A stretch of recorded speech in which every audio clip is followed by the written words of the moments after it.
பிரியமானவர்களே, இன்றைய தின மன்னா மத்தேயு 27 அதிகாரம் 46 9 மணி நேரத்தில் இயேசு ஏலி ஏலி லாமா சபக்தானி என்று மிகுந்த சத்தமிட்டு கூப்பிட்டார்.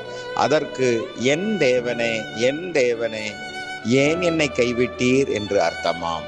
ஆம் பிரியமானவர்களே, ஆண்டவராய் இயேசு கிறிஸ்து சிலுவையில் தொங்கின போது பேசின 7 வார்த்தைகளில் 4வது வார்த்தை தான் இந்த வார்த்தை. நான் என் பிதாவுக்கு பிரியமானவைகளை எப்பொழுதும் செய்கிறபடியால் அவர் என்னை தனியே இருக்க விடவில்லை என்று ஆண்டவராய் இயேசு கிறிஸ்து சொன்னார். ஆனால் அவர் சிலுவையில் தொங்கின போது மனுக்குலத்தின் பாவம் அனைத்தும் ஆண்டவராய் இயேசுவின் மேல் சுமத்தப்பட்டது.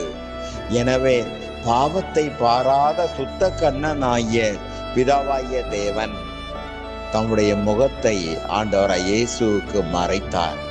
எனவேதான் என் தேவனே, என் தேவனே, ஏன் என்னை கைவிட்டீர் என்று ஆண்டவராய் இயேசு கிறிஸ்து சிலுவையிலே கதறினார்.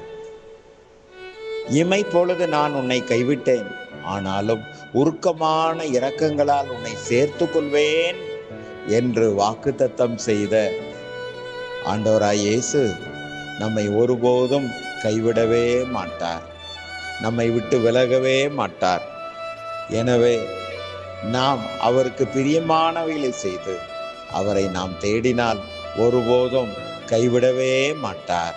நாம் என்றும் அவரில் நிலைத்திருப்போம்.